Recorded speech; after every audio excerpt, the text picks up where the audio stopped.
What's up, guys? This is Steve here again. And Mike. This is our second video we're doing today. Like, we sort of said that we're going to do. But we're doing a WIP Queendom review. Woo! That happened on Thursday going into Friday.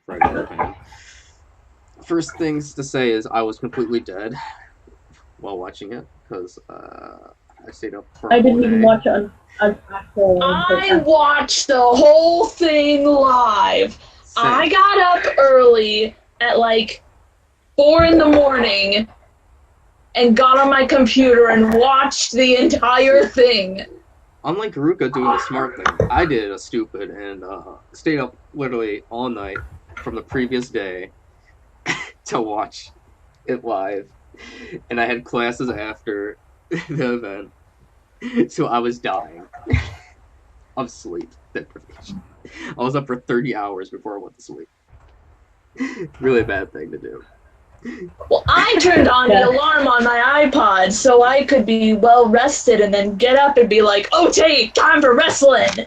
See, I had a club meeting that lasted till like 11, then I went to B-dubs till like almost 1 a.m., so I'm like, I'm staying up. And that was a bad idea. But I knew I had to watch this WIP event because I missed the last one. Sadly. But yeah. And I already knew beforehand, like, I'm not really a big wrestling fan at all, so it was just kind of like you could tell, like, it was staged. Highly staged. But that's fine. It's fine. For me, it was thanks to Tofu Pro Wrestling that I've come to like wrestling just a bit more. Like, I watch WWE Raw now. Really? Yeah, that's how much I like it now. Like, I love Asuka. Huh. And I didn't watch Tofu, so I wouldn't.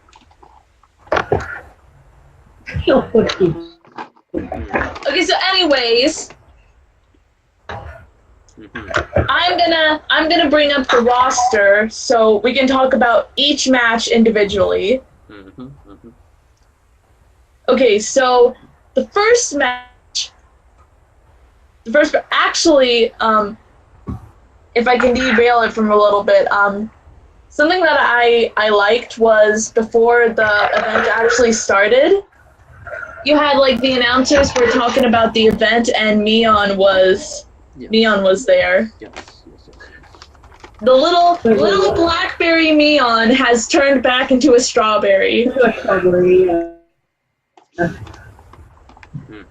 But you know, she was real sweet, she was real cute. Like, you know, it's weird seeing her back in her regular outfit now because I got used to seeing her as Blackberry with the makeup and the black tongue and everything. Although that is not to say there's still a little bit of Blackberry inside of Strawberry, if you know what I mean. There's still a bit of Blackberry in there. God. But we'll talk more about that later. So anyways, the first match that went on was a tag team match, a 3-person tag team match. It was Bird Takayanagi, Kato Katomina, and Tornado Tatsumaki against who I like to call Team Shachihoko. Baburi Arai, Yuki, Kendo Matsumoto, and Machi Otoha. Okay, I kind of know offense, Steve. I was expecting Kiri Tatsumaki and Katamina to win from the get-go. Okay, yeah, I was cheering on, you know, my Bubbly Arai with Team Sachiko. But I kind of knew how it was going to end up. Yeah, for their first match, the 3 of them of Team Shachihoko was pretty good. Clearly, like I was telling Mike the whole time, yo, Bird Mom versus Yuki! the whole time. Watching. He kind of spoiled me there, but I enjoyed it. Yeah. I thought Chikako was amazing. Like, Chikako was kind of a beast. Yeah. And then when they did the move together, all three of them, that was amazing. That was amazing. Wait, but yeah, like, it ended up winning in Team Bird's favor. Of course. Katamina and Tatsumaki's team won. And they won the match. I'll put out something random, but I noticed that Bird Mom looked like she was 21. She looks so much younger. She looks so much younger during that event. I'm like, holy crap. And, you know, for those of you who are familiar with Tofu Pro Wrestling and, you know, have seen the previous event, you know that Bird Mom is very angsty when she's Bird Takayama. And she has, it's been kind of a running thing that so far she has made a retire announcement 8 times. And she keeps coming back. But not this time. Not this time. But this time, she actually made the announcement that she wants to stay forever. Okay. I mean, woo! Happy for that! More Bird Mom. Hopefully she'll be a little less angsty. And this just out of randomly. More karaoke. The new episode of the 48 Talk just came out, literally just now. Woo! We're watching that later. A what? 48 Talk. The literally just podcast just came out. Like 48 Talk will also be discussing Queendom. So this feels almost synonymously timed. That's kind of funny. I did not know. I was not finding that. Okay, so moving on after them is another tag team match between 2 new members from Kinshicho Dojo. It's Michael Shimoguchi. Michael Shimoguchi. Who, you know, it's Shimoguchi Hinana. And I love this name. Everybody now! It's Ota now, and her ring name is Everybody Now! She still can't beat Onishi. I kind of got confused. It's them against Dasu's 2 lackeys, Shi-chan and Chori. What was their nickname? Miracle Shizuka and Gui Gui Nakanishi. No. Like the team had their own like name. Dasu Vaders. Dasu Vaders. Yeah, the other 2. The Dasu Vaders. The Dasu Vaders minus Dasu. It makes sense. So yeah, they come out. The 2 of them come out, and they're like, "Hey, wait a minute. Why are we round 2? Why do we have to go up against them?" And then, you know, Hinana and Nao aren't having it, so they go and kick him in the face while she's talking. Weren't they getting booed before, though? Were they? Or was that another match I'm thinking of? I don't know. Where they were booing. Oh yeah, they were booing. Okay, yeah, okay. They were getting booed. So yeah, this was a pretty good match, seeing Hinana and Nao for the first time. Like, Hinana was like in the last event, wasn't she? Hinana was that just me? No, she wasn't in the last event. Oh, that was just me. But no, like you see like Hinana, she did some Michael Jackson stuff, which is why she has her ring name. She did a moonwalk in the ring.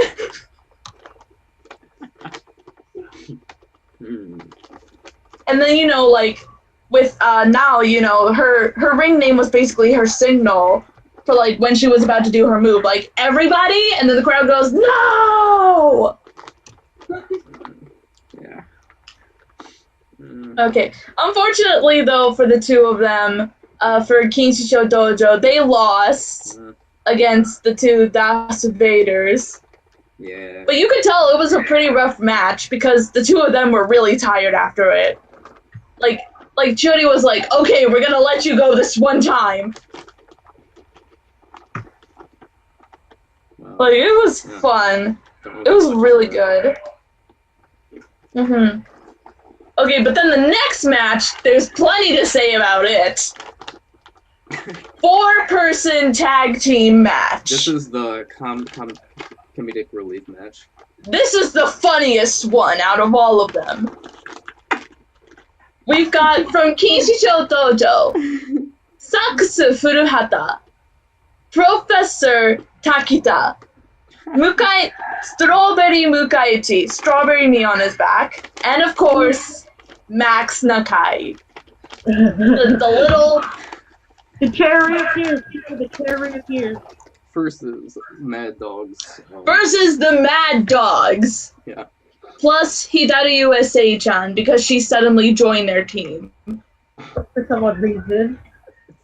That is so This was...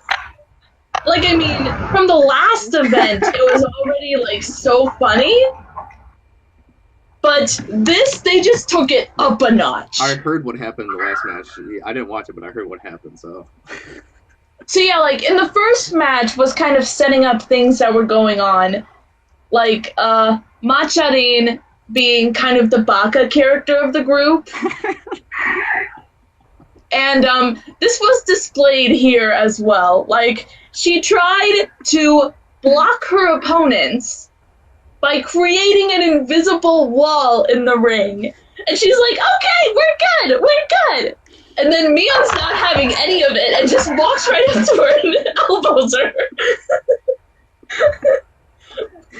No, but then it gets even weirder. So, let's see, I think it was Katsuo Hirose who went next, or Hidaru USA-chan, one of them. But one of them creates a wall, another invisible wall, and now tries to go there. She actually runs into an invisible wall. What? Yeah. No. She tries to walk up to her opponents, and she actually runs into an invisible wall. Oh, wait, this is a small wall. I can just slide it over here, and then runs up to them. And then picks up the wall again to block them. And then, this is my favorite part of the whole thing. Meow is trying to pick up Rika, but she's having some trouble, so she gets Macharin. It wasn't my favorite part of the match. There was another part of that match.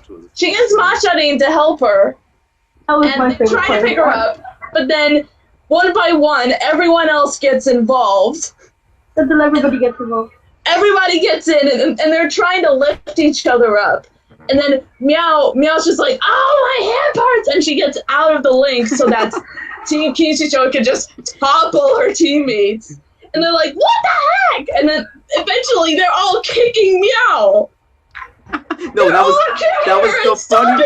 Okay, that was the funny thing because Meow's whole team is just a bunch of bakas, and they're like, because the rest are like, because the other team is kicking her, and then the other team's like, can we do it? And the ref's like, go ahead, you can join. And they just start stopping them. And then Meow gets so mad and like, no, you're not supposed to do that.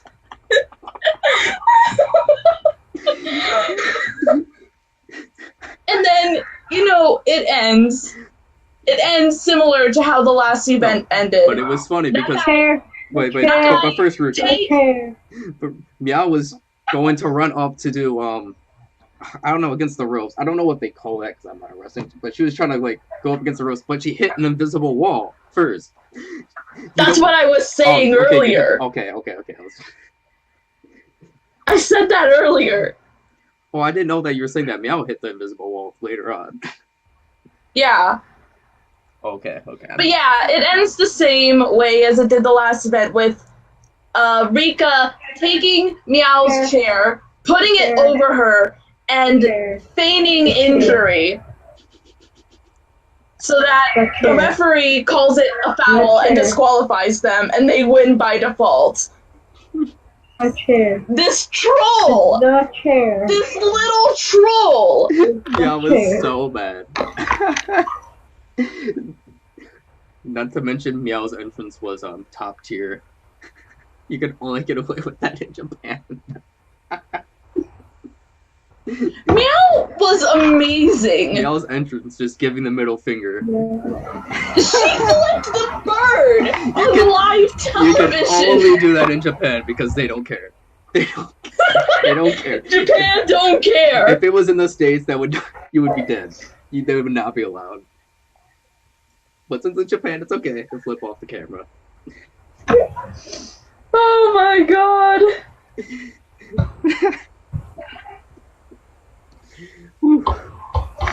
But yeah, okay. Okay, so next what happened is kind of interesting. It looks like they're setting up for something new. It's the WIP Intercontinental Queen Tournament.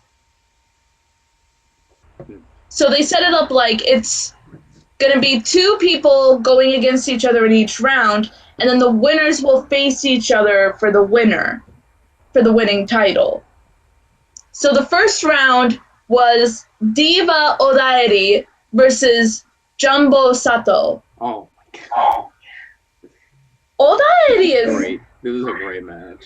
That was really good. Yeah. A fantastic match. Like Odairi, she her shtick is that she knows how to do the what's it called? She's twisting their arms in certain ways so that it hurts. Yeah. It's like the pressure point or something.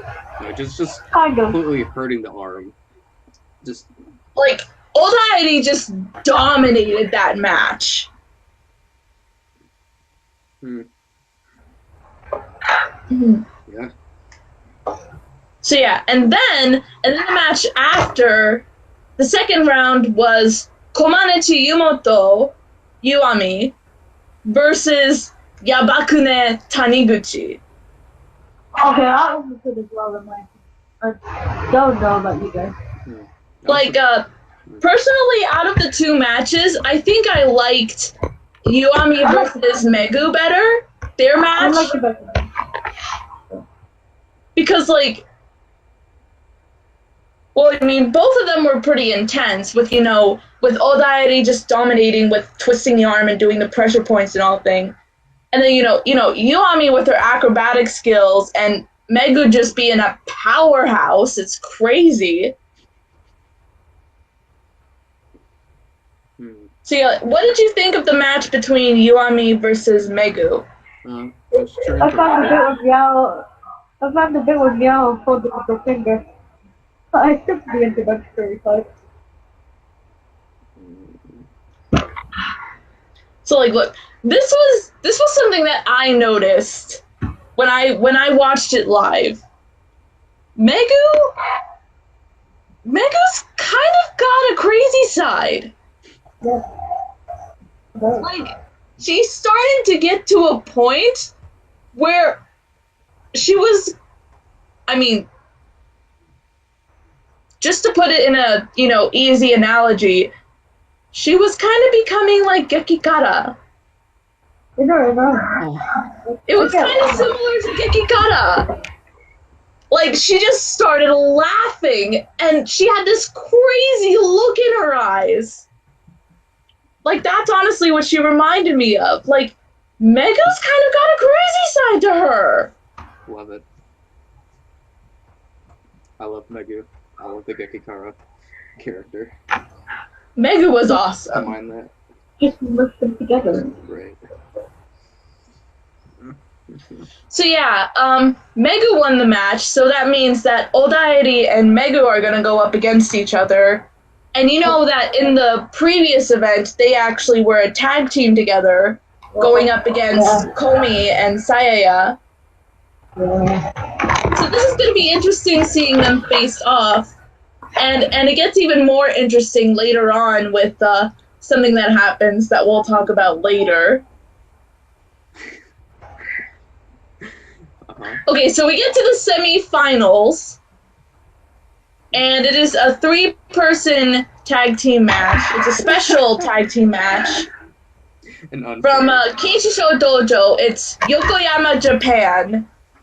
Long speech Yokoyama, Momo Kawamoto, Sayaya, and a very special guest.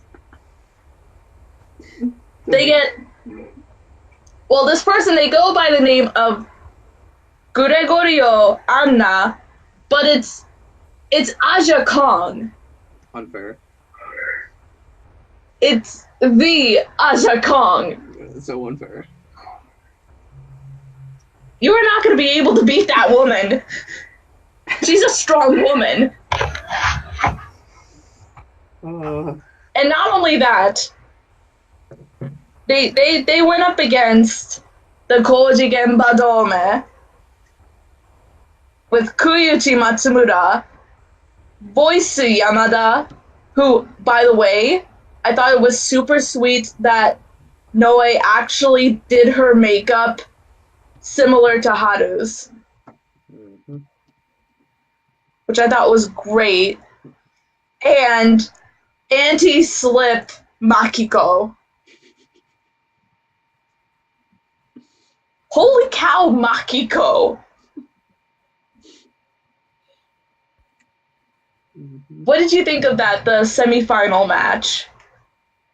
I thought it was great, but you can't just beat Guriguriana. Aja Kong. Too OP. Oh, okay, Michael's leaving. Okay, bye.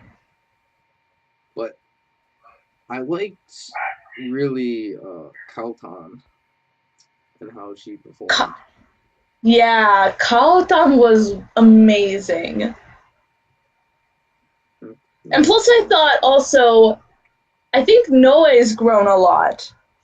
I couldn't stop laughing at like the preview video with Noe of how she just speaks. I died every time. Her voice, how she tries to talk. It's so I'm actually, though, I'm kind of glad that she started speaking normal now. Same. Because, like, you know, for me, how, since I have Asperger's, I have autism, so I have really sensitive ears. So after a while, the way that Noe was just screeching started to grate on my ears. So I'm kind of glad that she's gone to speaking normal so we can actually understand what she's saying. Agreed. 100%. And, you know, what I also thought was sweet was, you know, even though the Koji Genba, when they lost the match, like, Noe gave this incredible speech talking about Haru, which I thought was just so sweet. Like, I hope that Haru was, you know, watching the event, you know, thinking about them. Also, something interesting that they brought up, that Yui actually brought up during her speech. Apparently what? Sakura is in Mexico. Right. That's gonna be an interesting plot thread. Because, you know who else is supposed to be in Mexico? No. A certain Emerald. No, I once again, I didn't watch the last event. I didn't watch Tofu Pro Wrest, so I have no clue. Oh, you don't know about that. Oh. No, I have no clue. Oh, okay. I never watched Then I'm gonna have to Okay. So, you know who Jurina's partner was before Miru? Do you remember who it was? She was only in the drama for a little while, but she was in the promotional stuff. But she had to leave because she got sick. No. In early 2017. No. No. It's Harupi! Oh. Harupi! Oh. In the drama, originally, Harupi was Jurina's partner. But because Harupi got sick during filming and she went on that hiatus, they had to write her off the show. So they set it up to that the manager guy, Yazaki, who runs Shirogane Gym, he sent Harupi to Mexico to train so that she could be strong enough to take down Hollywood Jurina, as he put it. So if Harupi is technically in story still there, and now Sakura's there, this could be some interesting development for a future event or a season 2 of the drama if they do it. Which I think that will be very interesting. I see. Okay, but I'm sorry, I didn't know that you were unaware of all that. No, I did not watch the drama. This was my first WIP wrestling thing ever watching. Oh. Because I'm not that into wrestling, so... Okay, that makes sense. But anyways, finally, wrapping this up with the main event. No, I was gonna say, I liked how Kaotan was, gonna say how she wants to fight Aja Kong again. And get her revenge. Oh yeah, she does want to fight her again. And Yui even said too, she was like, I would love to fight with you again someday. It was a great match. So again, that's setting up potential future plot thread. But it was kind of funny how Aja Kong was an American wrestler. And the other ones were, obviously Japanese. How Aja Kong, well, or say, Gregory Anna was wearing an American costume.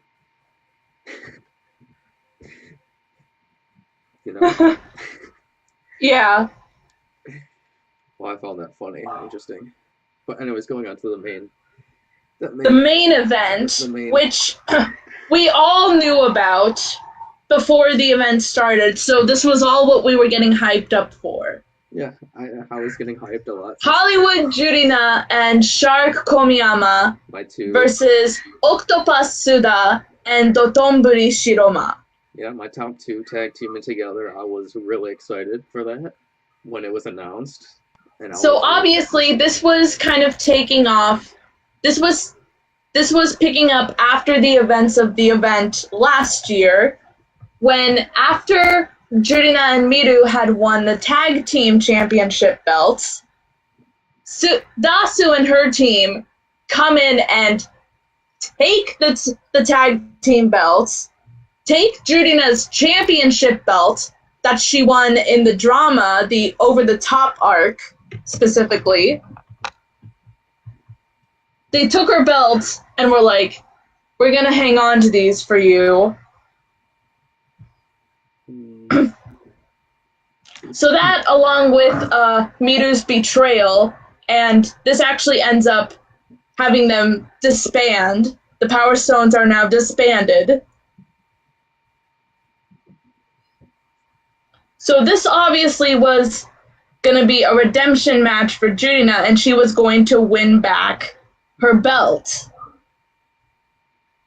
Yeah.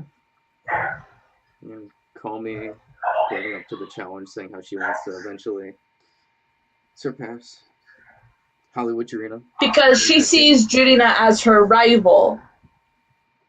Which I like, just personally.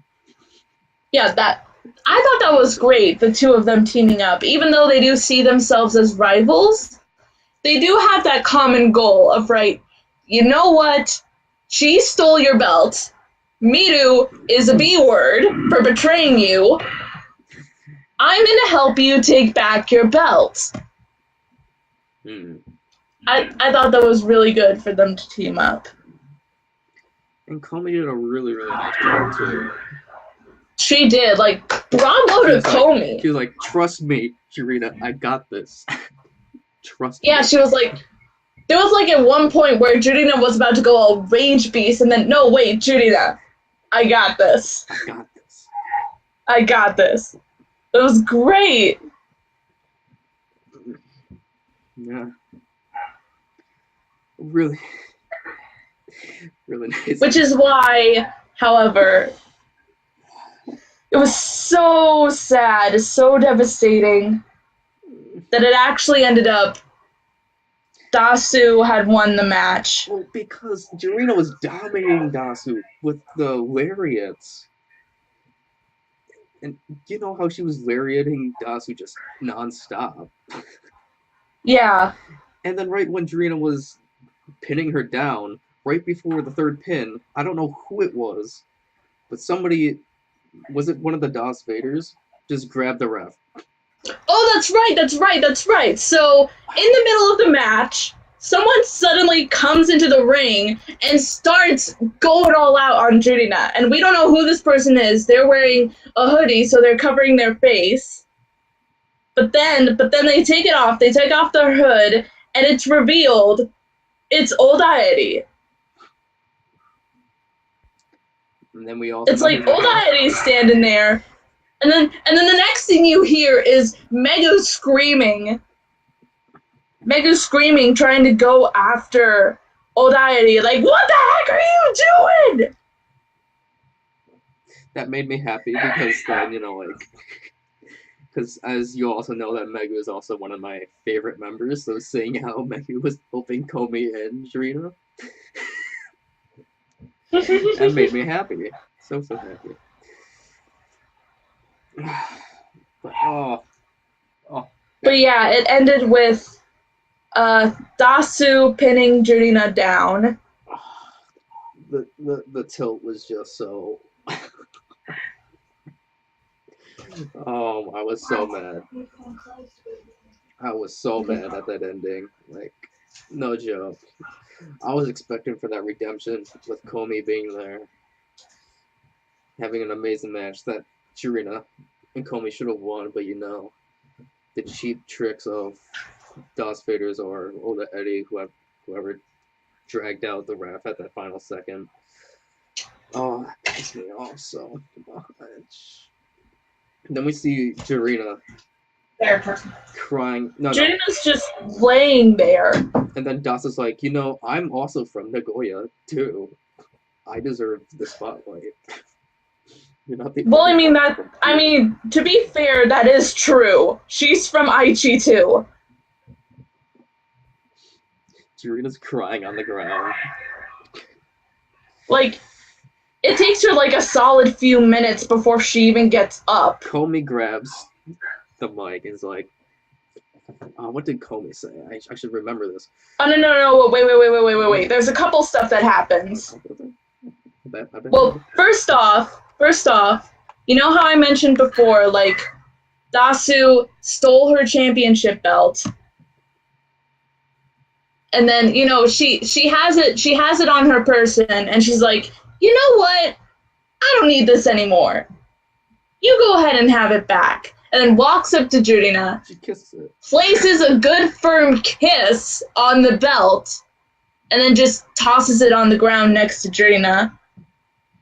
And then you just see Jurina, she picks it up, wipes the kiss off the belt, and then just hugs it like a little puppy.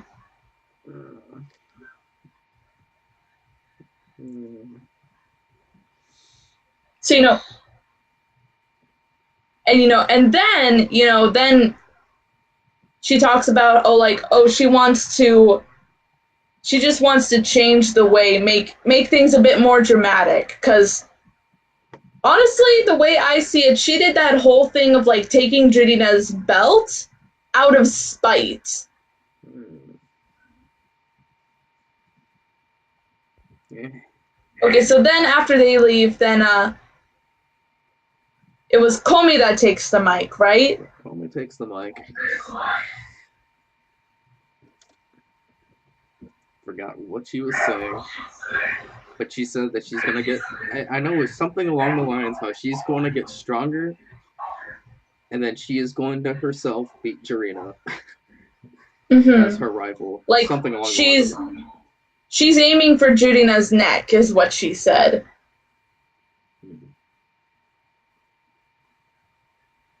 Yeah. And then, after that, Jurina takes the mic, and you hear the fans are just cheering for her. They're chanting, they're doing the Jurina call. Yeah. So, of course, it's devastating to see, Jurina like this. I mean, I was devastated. And, Jurina just kept saying, I'm so sorry, I'm so sorry. We were all pretty devastated after saying that.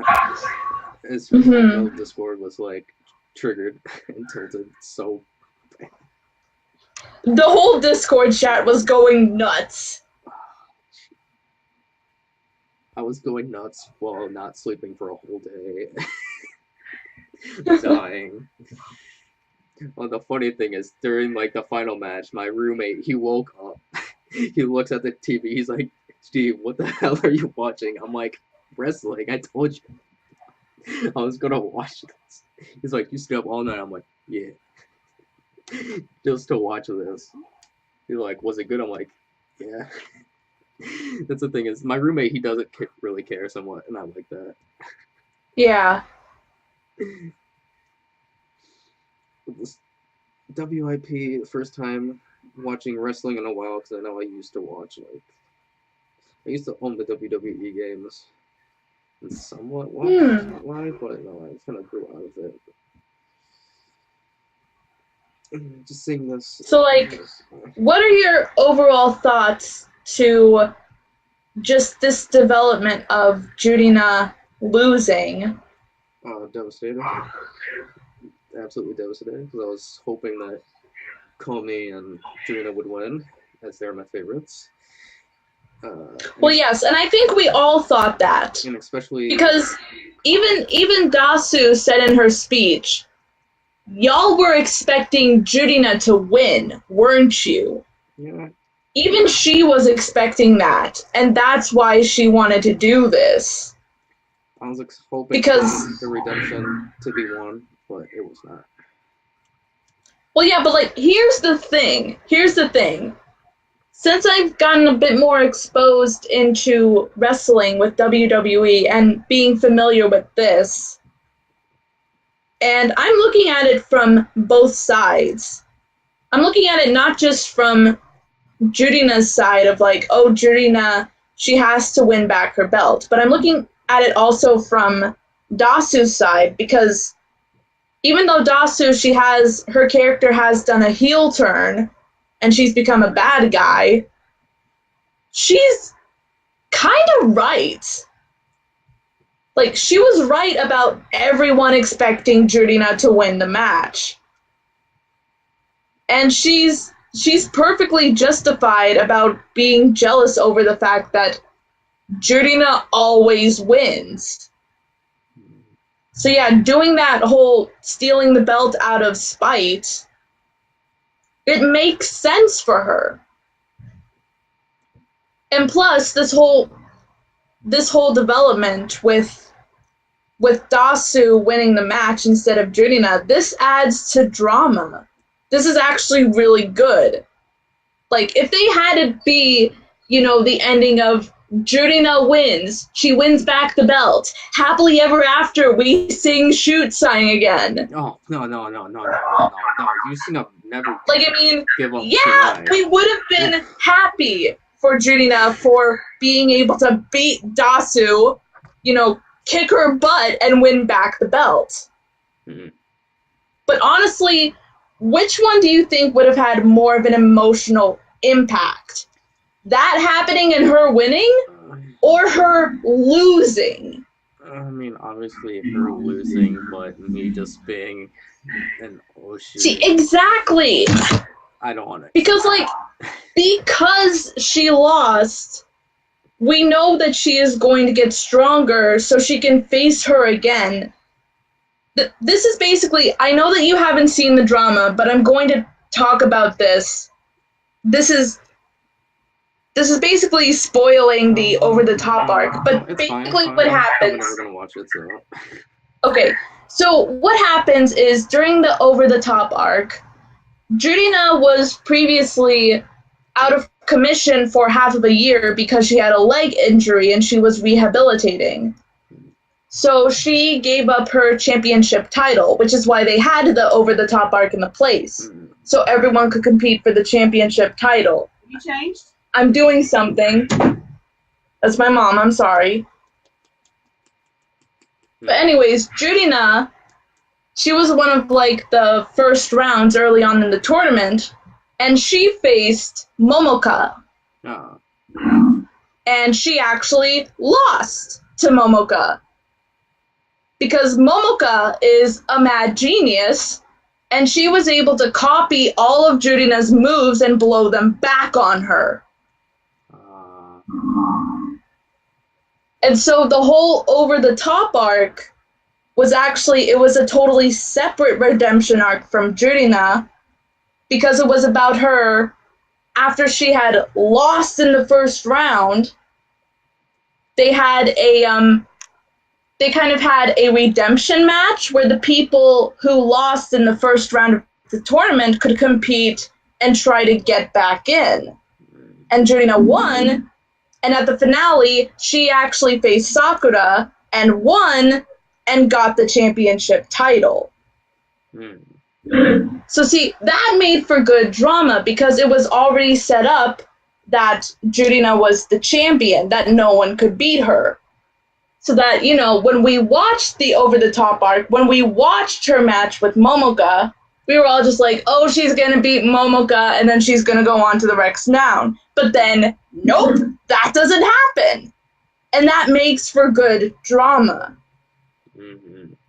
So yeah, I think if they are definitely setting up for a future event that could possibly happen later this year, or even a season 2 of the drama, I'm honestly okay either way. This is making for excellent drama. So yeah, those are my personal thoughts on it. Okay. I mean, I don't really have any. Yeah, you haven't seen the drama. I've been like a dedicated follower of this since 2017, last year. I just want Kabaska to get back. I'm not Kabaska, I meant Matsuka. My bad. No, my bad. I hate myself. No, I got Okay, mixed up. okay. Let's wrap this up. Okay. Let's wrap this up because I gotta go to dinner. Okay. Matsuka got back, not Kabaska. Screwed up on that. I hate myself for that. Okay, but so yeah, these were just our general thoughts. I mean, it was mostly me talking, but... I mean, I don't know wrestling that much, so... So, yeah. But yeah, thank you, Ruka. Thank you. I mean, this is definitely future development for something.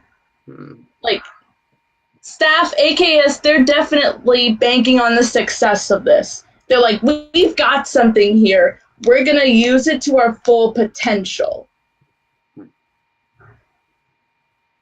Yeah. Thank you, Ruka, for most of the insight and everything. You're welcome. Even though we both watched it and I can't really explain things. So. Yeah. Appreciate it. So, yeah, that's it. I don't know All what right. else to say. Well, I mean, I've got to go or else my mom is going to get super mad at me, so let's just call it here. Okay. So yeah, I hope you guys liked the video. If you saw the Queendom event, leave your thoughts in the comments. If you've seen the drama, leave your thoughts in the comments what you'd want to see from a season 2. I'm hoping that Okada Nana joins the roster. I want to see Majime Okada. I would love that. But yeah, we'll see y'all later. We'll see ya. Bye. Bye.